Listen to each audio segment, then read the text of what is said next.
and welcome to Mr. Randy's Wine and Spirits. I am Mr. Randy, and today we're going to be doing a full review episode. If you're new to the channel, hello, welcome, come on in, get comfortable.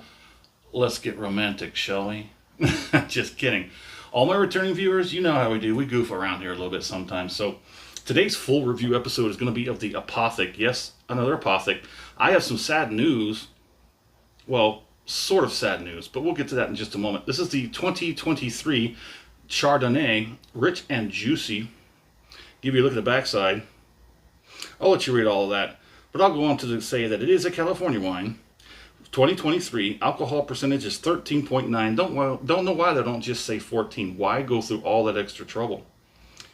So it is out of Modesto, California. It does contain sulfites. Let's go ahead and uncork it. Ooh, that had some force behind it. Interesting.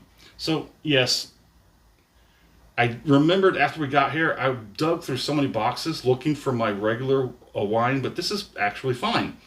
The other wine glass was basically for white wines and stuff like that. This is a Chardonnay. It is a light wine, which is perfectly acceptable in this glass. All wines are acceptable in all glasses. It's just, how fancy do you choose to be? I choose to be extra fancy. Pinky out. So, it's yet another Apothic wine. On the nose, let me work this out for a moment while I continue to give you some information. So the sad part that I was about to say in the beginning is I cannot seem to locate a Zinfandel. If you know where I can possibly find an Apothic Zinfandel, even if I have to order it online and have it shipped, I know certain libations don't ship from certain places to certain places, and that sucks. But I've looked in quite a few places. I still have a few places else to look. I might try and just approach Apothic directly. I've done that already.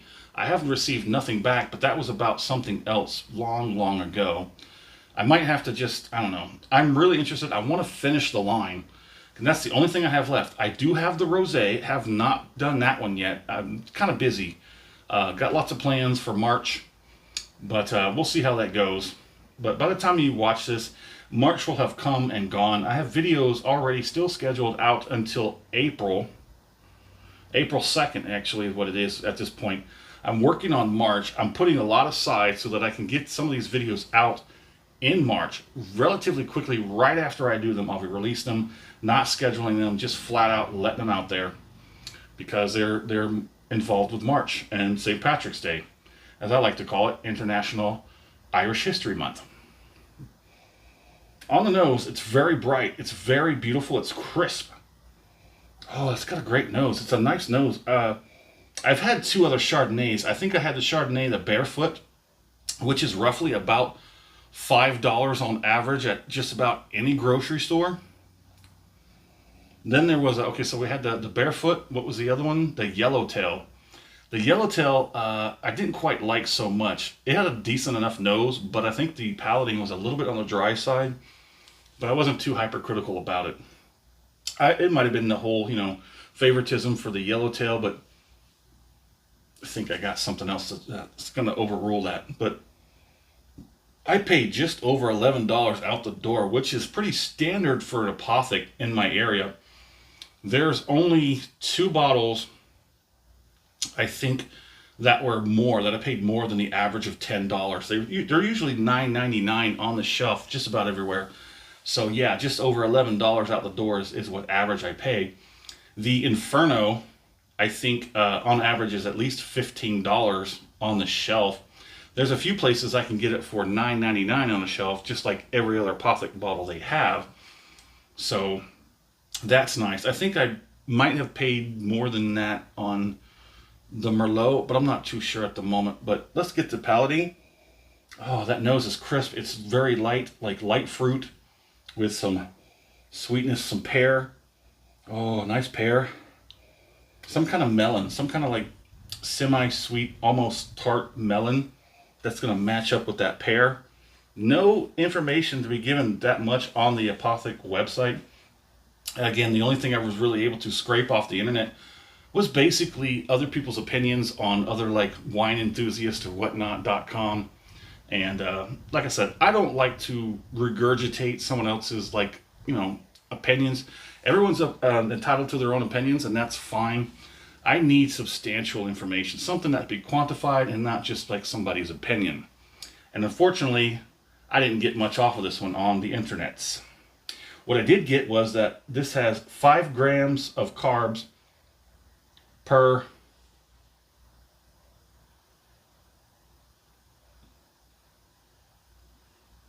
I'm sorry, that's really sloppy. 5 grams per serving, whichever serving you may have, but it's 5 grams per serving with 120 calories. Yeah, so I'm trying to figure out how much that says. That might be 5 ounces. No, it just says servings. 5 grams per servings of calories is 120. 13.9% alcohol. Let's go ahead and get the palating. Oh, that's nice. It's got this very light dryness with this very light tartness, but it lays on top of like a river of sweetness. And it sort of like tamps down that sweetness a little bit so that that sweetness doesn't override the entire palate. And that little bisexual sectional roller, I don't know, I see it in my head, I just can't quite explain it. It's like you've got a river of sweetness. On top of that, you got 2 parts. You got that dryness and you got that slightly tartness that sort of like roll all the way through. And they're separated because you get that sweetness, but again, you also can separate the tartness and the dryness. The dryness isn't overwhelming. It's nice and easy.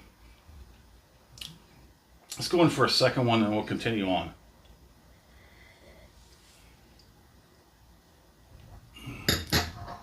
Oh.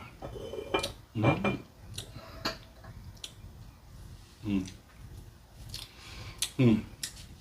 Yes, Apothic is definitely at the moment my most favorite line of wines, and sadly, it definitely does blow Yellowtail out of the water.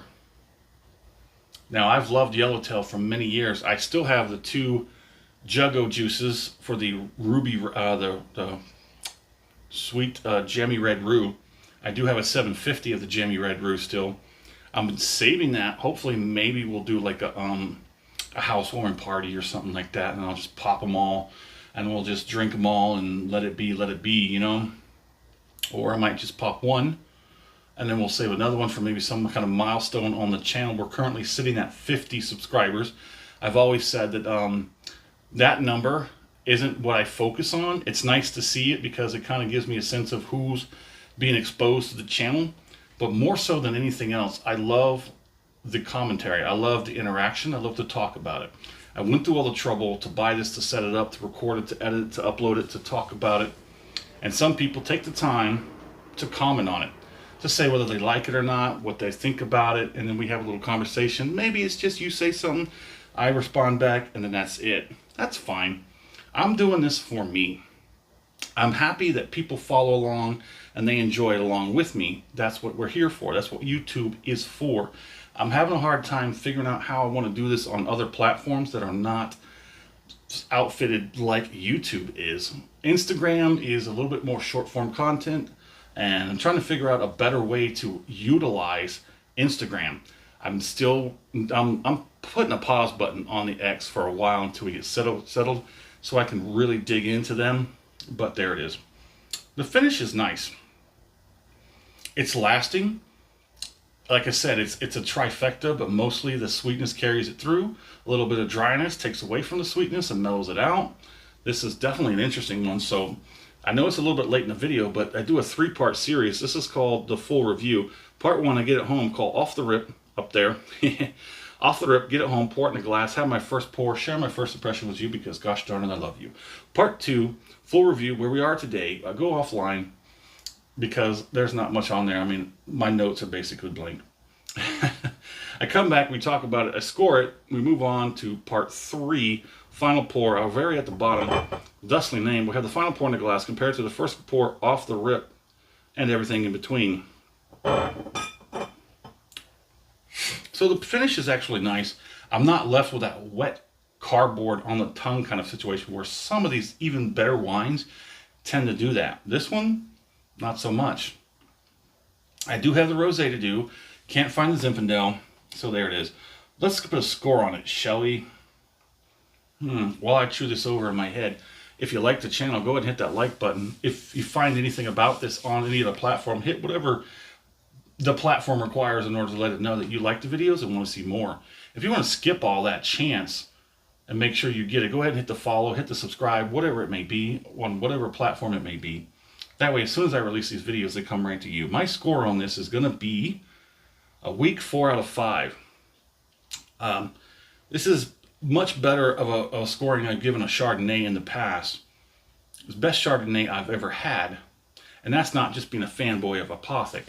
This is a very nice Chardonnay. Now, I probably can guarantee you there will be many, many more things out there that will surpass this. This is only a $10 bottle of wine, and it's very nice. I would definitely recommend this to anyone.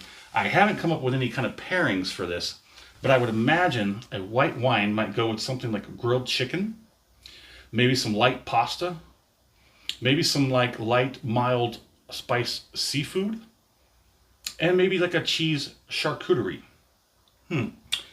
Yeah, my fair price on this, I think the Apothic line are grossly underpriced.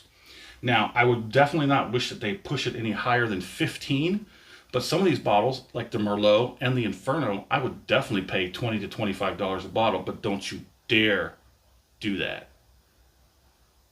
Anywho, would I buy this again? The Chardonnay, no. The Merlot, yes. The Inferno, yes. And we don't know about the rosé yet because we haven't cracked it open, and that's probably going to have to wait for some time down the road. We're busy in March. So do me a favor, in the comments section, tell me where you're at, what are you drinking, what's going on in the world of libations around you. And as always, thanks for stopping by here at Mr. Randy's Wine and Spirits. Yeah, I'll call it a good one.